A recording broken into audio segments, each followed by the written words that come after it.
A very good evening to you. Welcome to the West Ham Voice on Sunday early evening. I hope you've all recovered from that game against Everton at the weekend on Saturday. It wasn't the best advert for football, was it really? Turgid, boring, really poor game of football against two or between two very boring, turgid teams. Anyway, I'm going to talk about the game a little bit and talk in wider context about what's happening at West Ham at this moment in time. If you're new to the channel, if you've only just found this channel, please do consider becoming a subscriber if you like the content, if you appreciate the content. And whether you're new or existing subscriber or just passing through, please do hit the like button as well. So, first of all, apparently, David Sullivan, the board, have called a meeting to discuss the current situation of where we're at under Julen Lopetegui. Now, the meeting is going to be held this coming week, but as it stands, none of us know what the criteria of that meeting is likely to be.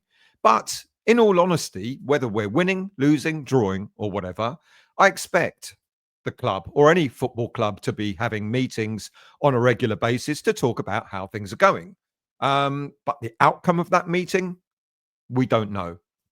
In what was classed as a must-win game against Everton, it now seems that that statement couldn't have been further from the truth. In a response from a senior source, it stated that although the board understands supporters' frustrations, with the results not being good enough, it just means that we've now gone from what it seems to be a must win to a just needing to improve. That's what the statement said. We just need to improve. The statement from the senior source also added that no one should ever boo their team. I'm sorry, I'm laughing about that. No one should ever boo their team under any circumstances. Well, forgive me for saying, but when fans pay good money to go and watch their football team play, if the team continues to perform in the way that West Ham United have been over the past, well, throughout the whole of this season, you're going to get that kind of reaction from the fan base, whether you like it or not. Added to that, when so much money has been spent on the squad in the summer, the level of fan expectation goes up. Now, okay, let's get the expenditure into some kind of context. The squad that was left behind by David Moyes certainly needed major surgery, and but also other teams in the Premier League have spent heavily as well. But now that we're roughly a third of the way through the season, we're still waiting for West Ham United to hit the ground running, and it simply isn't happening. So after those kinds of statements from the board, I just wonder whether the meeting that's likely to be held or will be held to discuss the current situation will result in an outcome of Lopetegui being relieved of his duties. I kind of suspect not. I guess a lot of fans are hoping that that's going to be the outcome, but it won't surprise me if after the meeting the board come out with, we've discussed the situation. Of course, we're all concerned. We're all aiming in the same direction, blah, blah, blah. And the coach is aware and so on. But things have to improve. That's what I'm expecting the outcome of this board meeting to be. If it results in Lopetegui being relieved of his duties, then that won't surprise me either. But will the board do that? I've said and a few shows before that normally the board stick to them with their manager, their head coach, all the way through. And we've only had two situations where a manager has been relieved of his duties halfway through the season. The first being Slaven Bilic, and then, of course, Manuel Pellegrini. And I think possibly, whether the fans like it or not, the board are going to probably stick to, let's see how we're doing by the end of this calendar year. That'll take us to halfway through the season and then make that kind of decision on Lopetegui.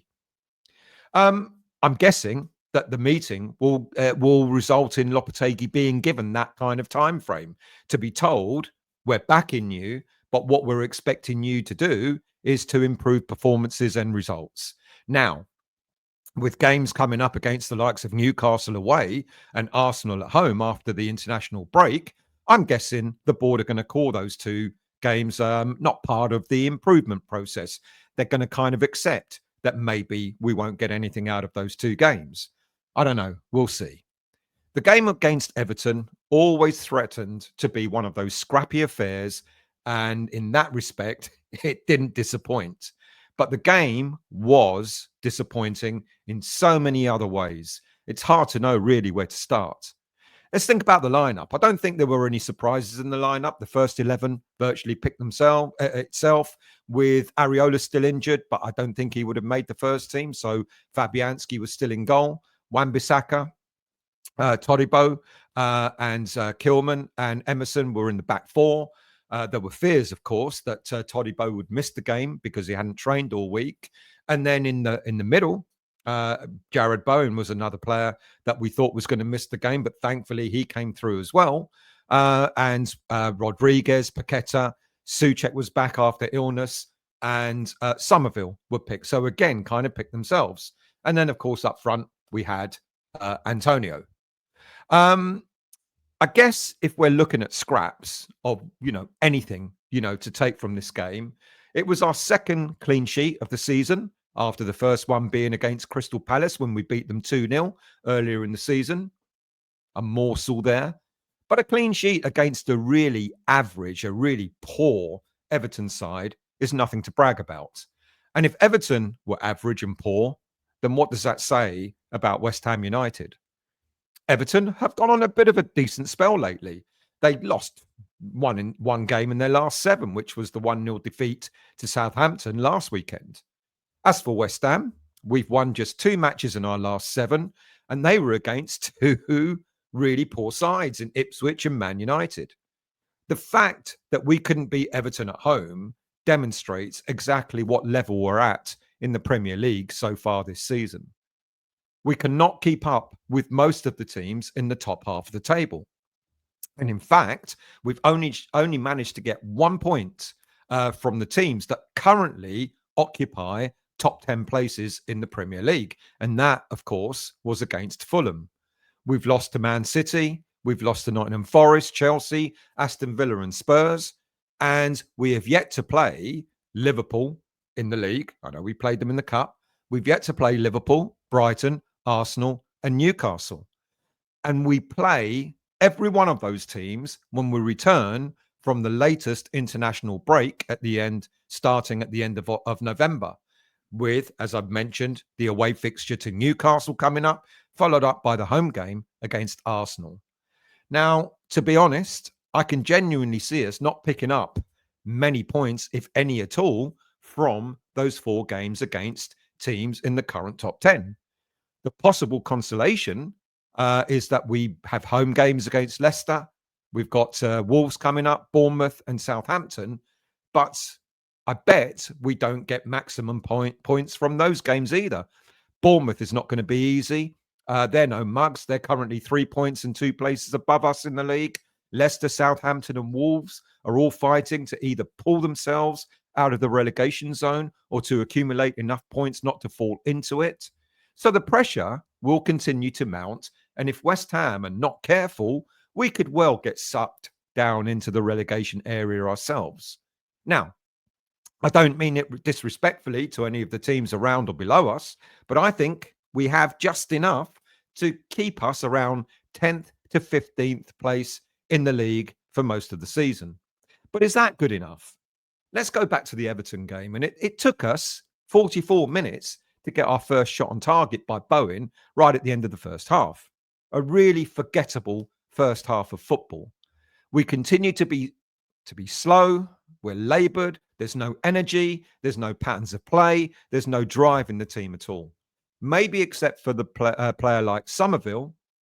I cannot point to one player in the first half to suggest that they were trying to grab the game by the scruff of the neck. Lopetegui sent the same team out in the second half. Unusual. Normally he makes changes at halftime. But he waited until the 67th minute to actually bring any subs on. Okay, that's fine. It's about reasonable. Danny Ings, Carlos Soler and Vladimir Coufal came on for Antonio, Rodriguez and Wan-Bissaka. Now, Rodriguez and Wan-Bissaka didn't seem to be subbed. They didn't seem to take it well.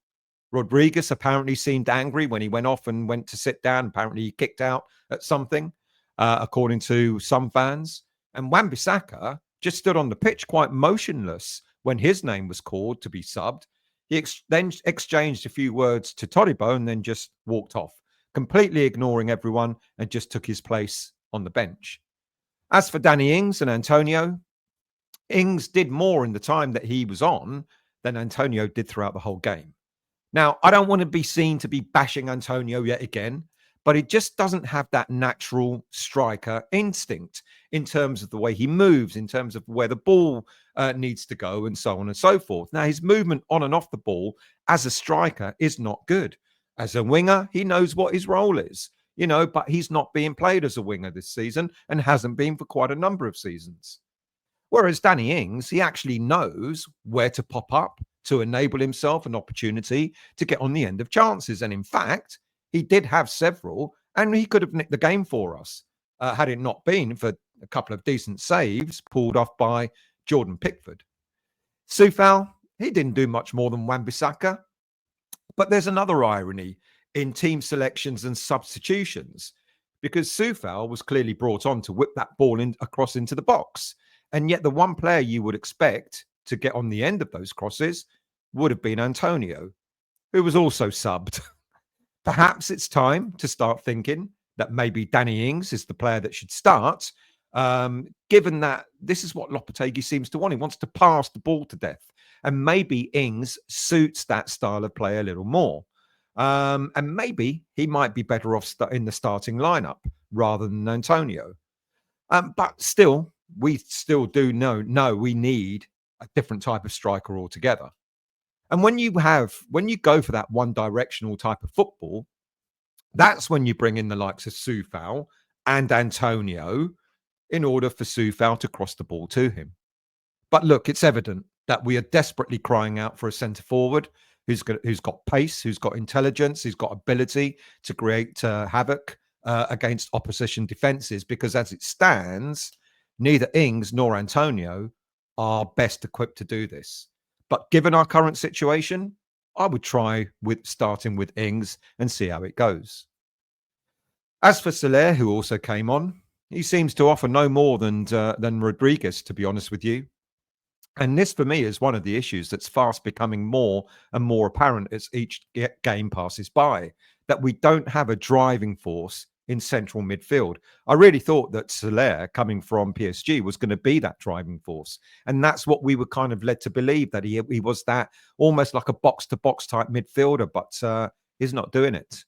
When Declan Rice was at the club, we kind of said that he was that force in midfield. And then when he was sold and we brought in Edson Alvarez, when he first came to West Ham, he started to seem to fill that gap left by Declan Rice. But something's happened with Alvarez and he's become less reliable as time has gone by, which is a pity because we're desperate for that strength, that vigor, that robustness and drive in midfield that we know he can bring. But alas, what goes with all of that in Alvarez is that he's also a volatile player who picks up way too many yellow cards and now even reds. Whether we stay with Lopetegui or not, or go for any other head coach, for me, the areas of a central box-to-box midfielder and a striker are absolutely crucial in the January transfer window. I watched the highlights of the Brighton game this weekend, and the player who made the biggest difference and drove the team forward to victory was playing in that central type of midfield role. And that was Brighton's Carlos Baleba, who came on at halftime and added a completely different complexion to the centre of the park against City. He was in the faces of the Man City players, hassling them, shutting them down quickly, not giving them time to think on the ball. But added to that, he made clever runs and good passing. And he played a huge role in turning the game around for Brighton. We don't have that player at West Ham. We did try to get one in the likes of a player like Youssouf Fofana, but he went from Monaco to AC Milan. But had we gotten ourselves a midfielder of that kind of caliber, perhaps we'd have been dominating and controlling more of the games that we've played so far. And with a player like that, he can also control the tempo of a game. which again, we're not doing in the centre of the park. But if we cannot go out there and get a player of that kind of caliber in the January transfer market, then perhaps we ought to be looking at some of the players that we've also sent out on loan. Now, I don't know what our situation is with Freddie Potts, who's currently at Portsmouth, but he would be possibly just the type of player who can come into that central midfield role to add some bite to it. It's unlikely we're going to be able to cancel his loan deal, but I'd certainly explore doing it because he could easily be an option, if not starting, at least coming off from the bench. Still, going back to the game, we had our chances in the game, and I have to give at least some praise to one or two players. Kilman was again strong in defence. Paqueta, ironically, had one of his better games, even though he still kept giving the ball away and messing around with some of the passes he was trying to make. But he did create one or two decent chances for both Somerville, who hit the post, and near the end of the game, threaded the ball through to Danny Ings. I think Emerson, in the second half, improved, and he was getting his foot in there as well, trying to take control of the game too. But it was Somerville, for me, who was the bright spark and really shouldn't have been there. Just let the boy play the whole 90 minutes. In the first half, he ran the full length of the pitch to get back into position to pull off a fantastic challenge to stop Everton from scoring. And then, as I've mentioned, in the second half, that excellent run and strike, which hit the post. And I've already mentioned, got to give Danny Ings a little bit of praise too for, at least taking his chances when he could. But if we'd won this game, it would have certainly have concealed quite a lot of cracks in the team. Cracks that do need to be filled and filled fast. Like I said, I think we're lacking in central midfield and we need a far more agile striker.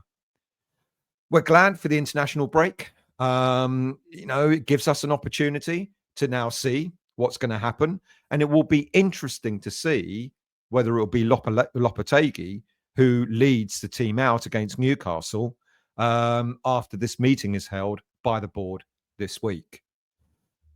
If you've enjoyed the content for what it is, please, like I say, do hit the like button. And if you've yet to become a subscriber, please do subscribe to the channel as well. Thank you all for watching and listening. I'll be back with the West Ham Weekly on Monday night, where there'll be a full review of everything that's happened with West Ham over the past week. So do look out for that as well. Thank you for watching. Thank you for listening. And I hope you have a good rest of the weekend, what's left of it.